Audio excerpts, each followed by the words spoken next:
يا مركز النور فيك الإخاء وفيك المحبة فيك النقاء.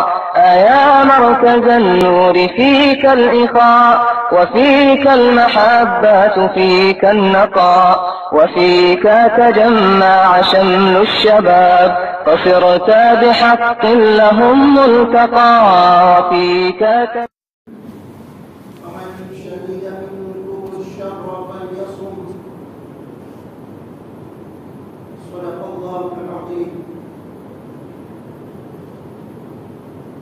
میرے قابل احترام علماء کرام اور ایمان والے بھائیوں، قرآن شریف کی جو آیت میں نے تلاوت کی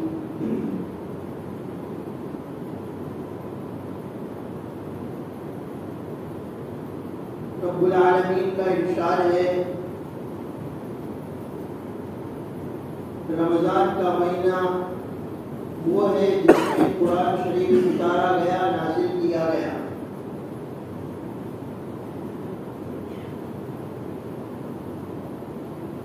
قرآن شریف لوح محفوظ سے آسمان دنیا پر پورا کا پورا رمضان میں نازل کیا گیا،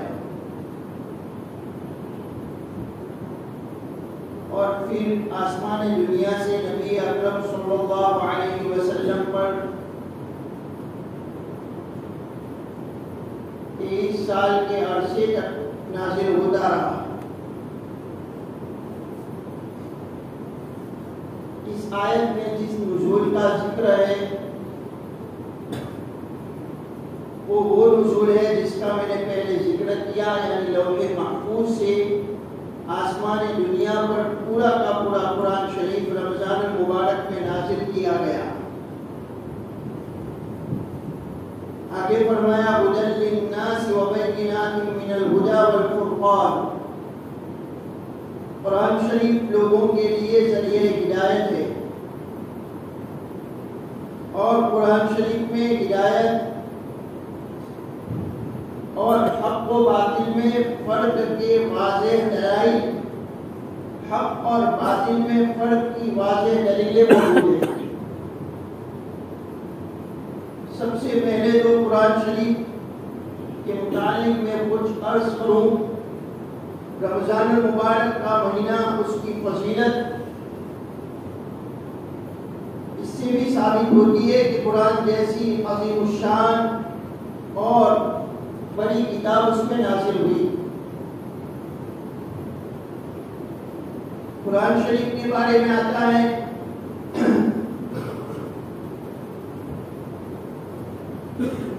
ان اللہ یرفع بہذا الکتاب اقواما، اللہ تعالیٰ اس کتاب کے ذریعے بہت سے لوگوں کو بلند فرما دے۔ اب کون بلند ہوتا ہے؟ جو قرآن شریف کو تجوید کے ساتھ پڑھتا ہے، اس کو سمجھتا ہے، اس پر عمل کرتا ہے، اس کی دعوت کو عام کرتا ہے، اللہ اس کو بلند کر دے۔ اور جو قرآن شریف کی ناقدری کرتا ہے، اس کو پڑھنے کا اہتمام نہیں، سمجھنے کا اہتمام نہیں، عمل کرنے کا اہتمام نہیں، اس کی دعوت کو عام کرنے کا اہتمام نہیں، اس کے بارے میں آگے ہیں وَيَضَعُ بِهِ آخَرِينَ، بہت سے لوگوں کو ذلیل اور پست کر دے اللہ تبارک و تعالی۔ جو اس کی قدر کرتا ہے اللہ اس کو بلند کر دے، جو ناقدری کرتا ہے اس کو اللہ پست، ذلیل، خوار اور رسوا کر دے۔ اور دنیا میں ہی دونوں نمونے ہم کو مل جائیں گے۔ جو لوگ قرآن شریف پڑھ کر حفظ کر کے ناظرہ پڑھ کے چھوڑ دیتے ہیں، بھول جاتے ہیں، اور دوسری نعمتوں پر، دوسری چیزوں پر للچائی نگاہ ڈال کر اس کے دیوانے بن جاتے ہیں اور قرآن شریف چھوڑ دیتے ہیں، اس کا نقل انجام یہ ہوتا ہے کہ دنیا میں بھی وہ ذلیل اور رسوا ہوتے ہیں، در کی ٹھوکر کھاتے ہیں، اور جو قرآن شریف پر عمل کرتے ہیں اس میں مشغول ہوتے ہیں، چاہے وہ کسی بھی گھرانے سے تعلق رکھتے ہو، اللہ رب العالمین ان کو بلند کرتے ہیں۔ علماء کرام نے قرآن شریف کے حقوق بیان کیے ہیں، اچھی طرح دھیان سے سنیے۔ رمضان المبارک کے مہینے میں یہ کتاب نازل ہوئی جو کتاب ہدایت ہے، اللہ نے اس کو ہدی للناس فرمایا کہ لوگوں کے لیے یہ ذریعہ ہدایت ہے، اور اس میں ہدایت کی واضح دلیلیں ہیں، حق و باطل میں فرق کی واضح دلیلیں ہیں۔ اس کتاب کے 5 حقوق بیان کیے ہیں۔ نمبر 1 قرآن شریف پر ایمان لانا، نمبر 2 قرآن شریف کو تجوید کے ساتھ پڑھنا، نمبر 3 قرآن شریف کو سمجھنا، نمبر 4 قرآن شریف پر عمل کرنا، اور نمبر 5 قرآن شریف کی دعوت کو عام کرنا۔ یہ علماء نے حقوق بیان کیے ہیں قرآن شریف کے۔ 75% سے زیادہ لوگ ان حقوق سے غافل ہیں۔ آج کے مسلمان کی بات کرتا ہوں، 75% سے زیادہ لوگ ان حقوق سے غافل ہیں، اور پھر بلندی چاہتے ہیں، عزت چاہتے ہیں، رفعت چاہتے ہیں۔ اتنی بڑی کتاب کو چھوڑ کر انسان عزت طلب کرے، یہ خیال است و محال است و جنون، یہ پاگل بنا ہے۔ اگر عزت اور بلندی چاہیے تو اس کتاب سے اپنی وابستگی مضبوط کرنی پڑے گی، اس کتاب کو سمجھنا پڑے گا، اس پر عمل کرنا پڑے گا، اس کی دعوت کو عام کرنا پڑے گا۔ اتنی بڑی کتاب ہے کہ کفر اور شرک کے جراثیم بھی اس کتاب کو سن کر ختم ہو گئے۔ حضرت طفیل بن دوسی رضی اللہ تعالیٰ عنہ، مکہ کے لوگوں کا معمول تھا کہ جب بھی کوئی آتا تھا تو اس کو کہہ دیتے تھے کہ محمد سے مت ملنا صلی اللہ علیہ وسلم، اور اگر ملنا ہی ہو تو کانوں میں روئی ٹھوس لینا، کہ ان کا معمول تھا۔ طفیل بن عمرو الدوسی رضی اللہ تعالیٰ عنہ جب آئے تو انہوں نے بھی روئی ٹھوس دی، لیکن پھر انہوں نے خود سوچا کہ میں اپنے قبیلے کا سردار ہوں، لوگ مجھ سے فیصلہ کراتے ہیں، میں صحیح اور غلط میں تمیز کر سکتا ہوں، فرق کر سکتا ہوں۔ انہوں نے روئی نکالی، اور جب قرآن سنا، قرآن شریف نبی اکرم صلی اللہ علیہ وسلم کی مبارک زبان سے سنا، تو جو کفر اور شرک کے جراثیم تھے وہ ختم ہو گئے، اور اسلام لے آئے، صحابی رسول بن گئے۔ حضرت عمر رضی اللہ تعالیٰ عنہ جو اسلام انہوں نے قبول کیا ہے، اس کا ذریعہ بھی قرآن سننا بنا ہے۔ سورہ طہ کی آیات سنی، چونکہ عربی زبان تھی، معنی جانتے تھے، آیات سن کر ہی سمجھ گئے کہ یہ کسی انسان کا کلام نہیں ہے، یہ کسی انسان کی کتاب نہیں ہے، یہ کسی انسان کی لکھی ہوئی بات نہیں ہے۔ فوراً انہوں نے نبی اکرم صلی اللہ علیہ وسلم کی خدمت اقدس میں حاضر ہو کر اسلام قبول کیا۔ کہنے کا منشا یہ ہے، اتنی اونچی کتاب اور اتنے اونچے مہینے میں جو نازل ہوئی، پوری کی پوری کتاب لوح محفوظ سے رمضان میں شب قدر میں نازل ہوئی آسمان دنیا پر، اس کتاب کے حقوق ادا کرنے کی طرف ہم توجہ کریں۔ صرف اتنا نہیں ہے کہ اس کی حقوق کی کوتاہی کر، اس کے حقوق کی ادائیگی میں کوتاہی کرنے کی وجہ سے صرف دنیا کا نقصان ہوگا، اتنا نہیں، دنیا کے ساتھ ساتھ آخرت کا نقصان بھی ہوگا۔ اور وہ نقصان کیا ہے؟ نبی اکرم صلی اللہ علیہ وسلم شکایت کریں گے۔ 19ویں پارے میں پہلے ہی صفحے پر آئے تھے، وقال الرسول یا رب ان قوم اتخذوا هذا القرآن مہجورا۔ رسول شکایت کریں گے، اللہ کے نبی کتنے مشفق ہیں امت پر، کتنی شفقت والے، لیکن اللہ کے نبی صلی اللہ علیہ وسلم قیامت کے دن ان لوگوں کی شکایت کریں گے جنہوں نے قرآن کو چھوڑ دیا تھا۔ اے میرے رب، میری قوم نے قرآن کو چھوڑ دیا تھا۔ مفسرین نے وضاحت کی ہے کہ اس کے اولین مصداق تو کفار مکہ ہے، لیکن درجہ بدرجہ قرآن شریف سے منہ موڑنے والا ہر شخص تک اس شکایت کا اثر پہنچے گا، چاہے وہ مومن ہو۔ اگر مومن ہے اور قرآن کو چھوڑا ہے، قرآن پر عمل کرنا چھوڑا ہے، قرآن شریف کے حقوق ادا کرنا چھوڑا ہے، تو اس شکایت کا اثر اس تک بھی پہنچے گا۔ اصل میں اس کے اولین مصداق تو کفار مکہ ہے، لیکن قرآن سے منہ موڑنے والے تک، ہر قرآن سے منہ موڑنے والے تک اس شکایت کا اثر پہنچے گا۔ اللہ رب العالمین ہمیں سمجھنے کی توفیق عطا فرمائے۔ آگے فرمایا اس آیت میں، فمن شہد منکم الشہر فلیصم، تم میں سے جو شخص رمضان کا مہینہ پائے اس کو چاہیے کہ روزہ رکھے۔ اللہ نے کا حکم دیا. رمضان مبارک کے روزے کو فرض کیا گیا. قرآن شریف میں دوسری آیت میں ہے یا ایھا الذین آمنوا کتب علیکم الصیام کما کتب علی الذین من قبلکم لعلکم تتقون. اے ایمان والو تم پر روزے فرض کیے گئے جیسا کہ تم سے پہلے لوگوں پر فرض کیے گئے تھے, پہلے امتوں پر فرض کیے گئے تھے. لعلکم تتقون تاکہ تم متقی بن جاؤ, تاکہ تم پرہیزگار بن جاؤ, تم صفت تقویٰ سے متصف ہو جاؤ. رمضان المبارک میں روزے کی حالت میں ایک مسلمان اگر کمرے میں تنہا ہے, کوئی دیکھنے والا نہیں ہے, تو بھی وہ پانی کا ایک گھول پینا گوارا نہیں کرے گا. سخت گرمی ہے اور پیاس شدت سے لگی ہوئی ہے, لیکن ایک گھول پانی بھی وہ نہیں پیے گا. کیوں نہیں پیے گا؟ حالانکہ کوئی دیکھنے والا نہیں ہے, کوئی انسان, کوئی مرد عورت اس کو دیکھ نہیں رہا ہے. اگر وہ پانی پی بھی لے اور افطاری کے موقع پر وہ شریک ہو جائے تو لوگ اس کو روزے دار ہی سمجھیں گے, لیکن اس کو یہ یقین ہوتا ہے کہ اگرچہ کوئی انسان نہیں دیکھ رہا ہے لیکن اللہ کو دیکھ رہے ہیں. اس یقین کے ساتھ وہ اس پانی پینے سے رکتا ہے.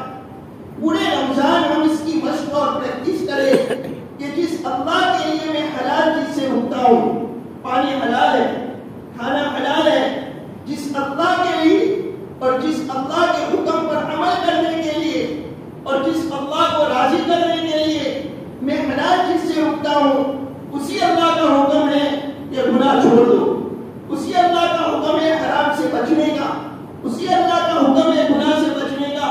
جب بھی انسان کا نفس گناہ کا تقاضا کرے اور گناہ کی طرف مائل ہو اور گناہ کا دائرہ اور شوق پیدا ہو, اس وقت اس یقین کو تازہ کرے, اس کی تجدید کرے, اس کا نویکرن کرے کہ اللہ دیکھ رہے ہیں. اگرچہ کوئی انسان کو دیکھنے والا نہیں ہے, یہ دروازے بند ہیں, کمرہ بند ہے, لیکن اللہ کو دیکھ رہے ہیں. اس یقین کو تازہ کرتے ہوئے اپنی آنکھ کی حفاظت کی مشق کرے رمضان المبارک میں, اپنی زبان کی حفاظت کی مشق کرے رمضان المبارک میں, اپنے کانوں کی حفاظت کی مشق کرے رمضان المبارک میں. خلوت اور جلوت کو, خلوت کہتے ہیں جہاں کوئی انسان دیکھنے والا نہیں ہے, اور جلوت لوگوں کے مجمع کے سامنے, دونوں کو, خلوت اور جلوت کو درست کرنے کی فکر کرے. اگر یہ 30 دن ہم نے مشق کر لی, اگر یہ پریکٹس کر لی, ہم نے بار بار یہ یقین تازہ کیا کہ اللہ دیکھ رہے ہیں, مجھے اپنی زبان کو صحیح استعمال کرنا ہے, اللہ دیکھ رہے ہیں, مجھے اپنی آنکھوں کو صحیح استعمال کرنا ہے, اللہ دیکھ رہے ہیں, مجھے اپنے دل و دماغ کو صحیح استعمال کرنا ہے, اللہ دیکھ رہے ہیں, مجھے اپنے ہاتھ پاؤں کو صحیح استعمال کرنا ہے, اللہ دیکھ رہے ہیں, مجھے اپنے مال اور دولت کو صحیح استعمال کرنا ہے. اس یقین کے ساتھ اس دن ہم نے اپنے اعضاء کو, اپنے ظاہر اور باطن کو صحیح استعمال کرنے کی مشق کر لی, پریکٹس کر لی, تو اللہ کی ذات سے امید ہے کہ پورا سال گناہ سے بچنا آسان ہو جائے گا, تقویٰ کے ساتھ پورا سال گزارنا آسان ہو جائے گا. حضرت علی رضی اللہ تعالیٰ عنہ نے تقویٰ کی تعریف بیان کی, اس کا ڈیفینیشن, اس کی ویاخیا بیان کی کہ تقویٰ یہ ہے کہ انسان گناہ کی عادت کو چھوڑ دے, گناہ پر اصرار کرنا چھوڑ دے, بار بار گناہ کرنے کی جو لت پڑی ہوئی ہے, بد نظری کی, بدگمانی کی, تکبر کی, عجب کی, ریاکاری کی, لوگوں کو ستانے کی, بد زبانی کی جو عادت پڑی ہوئی ہے, اس عادت کو چھوڑ دے. آگے فرمایا اور اعمال صالحہ میں مشغول ہو کر انسان دھوکے میں نہ پڑے, یعنی اعمال صالحہ کر کے دھوکے میں پڑنے سے بچے. کیا مطلب کہ اعمال صالحہ کر کے اپنے آپ کو بہت بڑا نہ سمجھے, ایک طرف گناہ سے بچے, ایک طرف اعمال صالحہ کرے, اور دونوں کر کے اپنے آپ کو بہت بڑا نہ سمجھے بلکہ اپنے آپ کو بننا سمجھے, چھوٹا سمجھے, اللہ کے سامنے گڑگڑانے والا بنے. حضرت عبداللہ ابن مسعود رضی اللہ تعالیٰ عنہ فرماتے ہیں تقویٰ کا حق یہ ہے کہ روزے کا بہت بڑا مقصد ہے کہ ہم متقی بن جائیں, اور ہم متقی اگر بن جائیں گے تو کیا ملے گا, اس کے برکات کیا ہے, اس کے ثمرات کیا ہے, اس کے فوائد کیا ہے, میں ابھی بیان کرتا ہوں۔ حضرت عبداللہ ابن مسعود رضی اللہ تعالیٰ عنہ فرماتے ہیں کہ تقویٰ کا حق یہ ہے کہ انسان اللہ کا شکر ادا کرے، ناشکری نہ کرے، اللہ کو یاد کرے، اللہ کو بھولنے سے، اس کی یاد سے غافل ہونے سے بچے، اللہ کی اطاعت کرے، اللہ کی نافرمانی سے بچے۔ علماء کرام کا مقولہ ہے کہ تقویٰ یہ ہے کہ تمہارا رب تمہیں اس مقام پر نہ رکھے جس سے اس نے تمہیں منع کیا ہے۔ علماء کرام کا مقولہ ہے کہ تقویٰ کا حق یہ ہے کہ تمہارا پروردگار تمہیں اس جگہ پر نہ رکھے جس سے اس نے تمہیں منع کیا ہے۔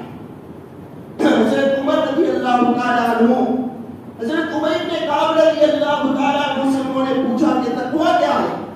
حضرت عمر بن کعب رضی اللہ تعالیٰ عنہ نے ایک مثال سے سمجھایا کہ کبھی آپ ایسے راستے پر سے گزرے ہیں جس کے دونوں جانب کانٹے ہو، کھاردار جھاڑیاں ہو۔ حضرت عمر رضی اللہ تعالیٰ عنہ نے جواب دیا، جی ہاں ایسے راستے سے گزرنا ہوا ہے۔ حضرت عمر بن کعب رضی اللہ تعالیٰ عنہ نے پوچھا کہ اس وقت تم نے کیا کیا؟ حضرت عمر رضی اللہ تعالیٰ عنہ نے جواب دیا، میں نے اپنا دامن سمیٹ لیا اور بچ بچ کر اس راستے پر چلا، اس راستے سے گزر گیا۔ حضرت عمر بن کعب رضی اللہ تعالیٰ عنہ نے جواب دیا کہ یہی تقویٰ ہے کہ زندگی اس طرح گزارو کہ گناہوں کے کانٹے لگنے نہ پائے۔ عمر بن کعب رضی اللہ تعالیٰ عنہ نے اس مثال کے ذریعے تقویٰ سمجھایا کہ اپنی پوری زندگی اس طرح گزارو کہ گناہوں کے کانٹے لگنے نہ پائے۔ اسی کو عربی شاعر نے اپنے اشعار میں بیان کیا، خلی الذنوب صغیرہا و کبیرہا ذاک التقیٰ، کہ چھوٹے اور بڑے تمام گناہوں کو چھوڑ دو، یہی تقویٰ ہے۔ واصبع کماشی فوق ارض الشوق ذاک یحذر ما یرا، جو کانٹےدار زمین پر چلنے والا جس طرح چلتا ہے کہ اس کو نظر آنے والی چیز یعنی کانٹے سے وہ ڈرتا ہے، اس طرح زندگی گزارو۔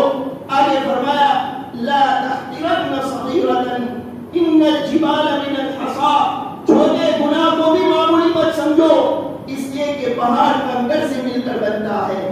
عربی شاعر کہتا ہے کہ چھوٹے گناہ کو معمولی سمجھ کر کرنے کی عادت مت بناؤ، اس لیے کہ صغیرہ گناہ اصرار کی وجہ سے صغیرہ نہیں رہتا ہے، جب بار بار انسان کرتا ہے، اس کا عادی بن جاتا ہے تو وہ صغیرہ گناہ بھی کبیرہ بن جاتا ہے۔ لا صغیرۃ مع الاصرار، کہ صغیرہ گناہ اصرار کی وجہ سے صغیرہ نہیں رہتا۔ تو فرمایا کہ لا تحقرن صغیرۃ، کہ چھوٹے گناہ کو بھی معمولی سمجھ کر مت کرو۔ ان الجبال من الحصى، کہ پہاڑ کنکر سے مل کر بنتا ہے۔ اور ادب کے ساتھ آپ سے درخواست کرتا ہوں، سب سے پہلے میری ذات مخاطب ہے۔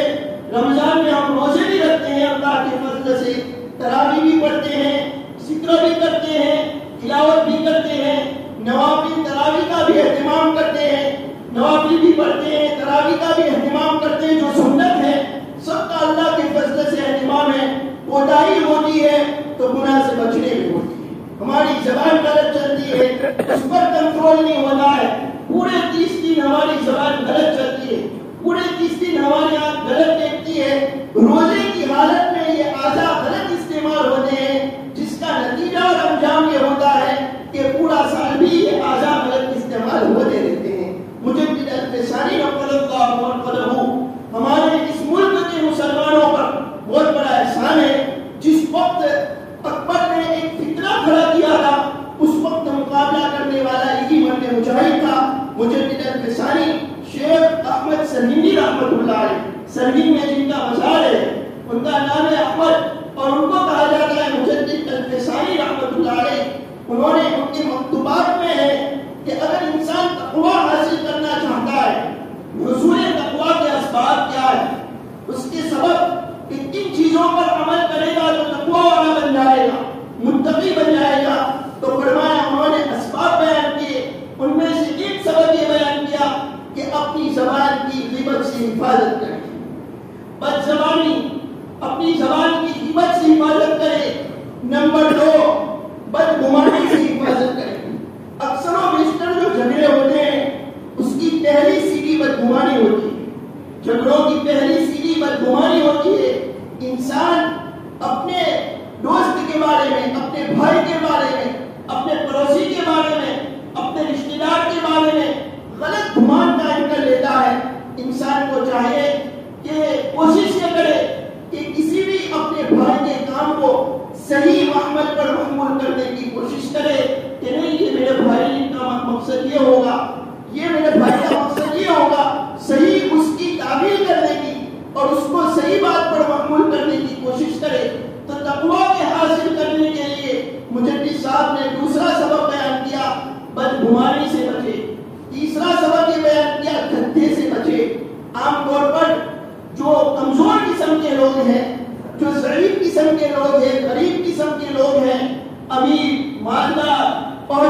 ضعیف ہونے کی وجہ سے پلٹ کر جواب تو نہیں دے گا، لیکن جب دعا کے لیے ہاتھ اٹھائے گا تو اس ٹھٹا کرنے والے کے لیے بد دعا کرے گا۔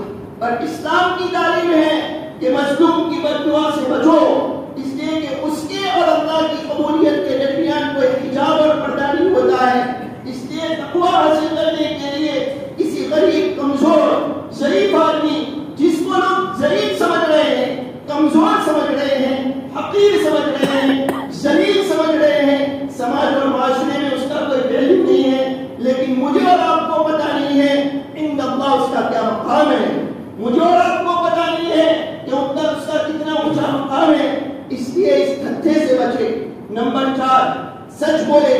نمبر 5 اپنے مال کو راہ خدا میں خرچ کرے، صحیح راہ میں خرچ کرے، گناہوں والی راہ میں خرچ نہ کرے۔ اور ایک سبب بیان کیا کہ ہر حال میں اللہ کا احسان مانے تاکہ نفس مغرور نہ ہو جائے۔ اگر کوئی اپنے اندر خوبی دیکھے تو اللہ کا احسان مانے تاکہ اس کا نفس مغرور نہ ہو جائے۔ اور ایک سبب بیان کیا اپنے نفس کے لیے برائی طلب نہ کرے، یہ بیماری بھی عام ہو رہی ہے۔ ہر شخص اپنے لیے برائی طلب کرتا ہے، ہر شخص بڑا بننا چاہتا ہے۔ اچھی طرح سن لینا، جھگڑوں کی جڑ یہی ہے، جھگڑوں کی جڑ، اس کی جڑ یہی ہے، چاہے گھر کے جھگڑے ہو، چاہے محلے کے جھگڑے ہو، چاہے مسجد مدرسے کے جھگڑے ہو، کسی بھی جگہ پر جھگڑے ہوں گے، اگر جڑ میں پہنچیں گے یہی چیز ملے گی کہ ہر انسان بڑائی طلب کرتا ہے، بڑا بننا چاہتا ہے۔ روایت میں سناتا ہوں کہ 2 بھوکے بھیڑیے اگر بکریوں کے ریوڑ پر حملہ کرے تو اس بکریوں میں اتنا فساد نہیں بچائیں گے جتنا مال اور جان کی حرص انسان کی دینداری کو نقصان پہنچاتی ہے۔ مال کی حرص اور بڑا بننے کی حرص انسان کی دینداری کو جتنا نقصان پہنچاتی ہے، اتنا وہ بکریوں کو بھیڑیا بھی نقصان نہیں پہنچاتا ہے، اتنا نقصان یہ 2 چیزیں انسان کی دینداری کو پہنچاتی۔ مجدد صاحب نے تقویٰ حاصل کرنے کے لیے سبب بیان کیا کہ اپنے نفس کے لیے برائی کو طلب نہ کرے۔ ایک سبب یہ بیان کیا مجدد الفسانی نے کہ نماز کی محافظت کرے، پابندی کرے۔ اور ایک سبب بیان کیا کہ اہل سنت والجماعت کے جو عقائد ہیں اس پر قائم رہے، سرے منہ انحراف نہ کرے، اس سے ہٹنے سے بچے، اس سے دور ہونے سے بچے، اس پر مضبوطی سے قائم رہے۔ یہ اسباب ہے تقویٰ کو حاصل کرنے کے لیے۔ جب ان اسباب کو اپنائے گا اللہ اس کو متقی بنائیں گے۔ رمضان میں ان اسباب کی مشق کرے گا، زبان کی حفاظت کی، آنکھوں کی حفاظت کی، دل و دماغ کی حفاظت کی، بار بار مشق کرتا رہے گا۔ اللہ کی ذات سے امید کر کر اللہ کے گھر میں کہتا ہوں کہ اللہ تقویٰ والی زندگی گزارنا آسان کر دیں گے، اور اس کا فائدہ یہ ہوگا کہ تقویٰ کی بدولت اللہ کی محبت نصیب ہوگی۔ تقویٰ کی وجہ سے دنیا اور آخرت میں وہ متقی شخص رحمت کا مستحق بنے گا، اللہ تعالیٰ اس کی مدد فرمائیں گے۔ دل میں تقویٰ کی وجہ سے اللہ نور پیدا کر دیں گے، مشکلات اور مصائب سے، پریشانیوں سے اللہ رب العالمین نجات نصیب فرمائیں گے، دشمنوں پر غلبہ نصیب فرمائیں گے، شیطان پر وہ اس کو غلبہ نصیب فرمائیں گے۔ اولیاء کی جو صفت ہے امتیازی، جو تقویٰ ہے، اللہ رب العالمین اس کا شمار اولیاء میں فرما لیں گے، اور متقی لوگوں کے ساتھ تعلق اس کو قیامت کے دن بھی کام آئے گا، اور اس کی رزق میں اللہ وسعت عطا فرمائیں گے، دنیا اور آخرت میں عزت عطا فرمائیں گے، اس کے اعمال کو اللہ قبول فرمائیں گے۔ یہ تقویٰ کے فوائد ہیں، برکات ہیں، ثمرات ہیں۔ اللہ رب العالمین مجھے اور آپ کو روزوں کے جو مقصد ہے، روزے کا جو مقصد ہے کہ تقویٰ حاصل کرنا، متقی بننا، اس مقصد کو حاصل کرنے کی توفیق عطا فرمائے اور صفت تقویٰ سے متصف فرمائے۔ اخیر میں اللہ کے نبی صلی اللہ علیہ وسلم کی ایک نصیحت میں عرض کر دوں۔ ایک شخص نے یہ عرض کیا کہ سفر کا ارادہ ہے، برکت کے طور پر کچھ توشے سے نواز دیجئے، تو اللہ کے نبی صلی اللہ علیہ وسلم نے فرمایا زوّلک اللہ التقویٰ، اللہ تجھ کو تقویٰ سے نوازے، وغفر ذنبک، اور تیرے گناہ معاف کرے، اور جہاں کہیں تو ہو تیرے لیے بھلائی کو اور خیر کو آسان کرے۔ یہ اللہ کے نبی صلی صلی اللہ علیہ وسلم نے اس موقع پر ارشاد فرمایا تھا اللہ ہم سب کو اور ہماری نسلوں کو متقی بنائے اور روزے کا مقصد نصیب فرمائے. رمضان المبارک میں ہر قسم کے شرور سے فتن مضلہ سے بچنے کی توفیق عطا فرمائے. ایک مؤدبانہ گزارش ہے کہ لکھنؤ سے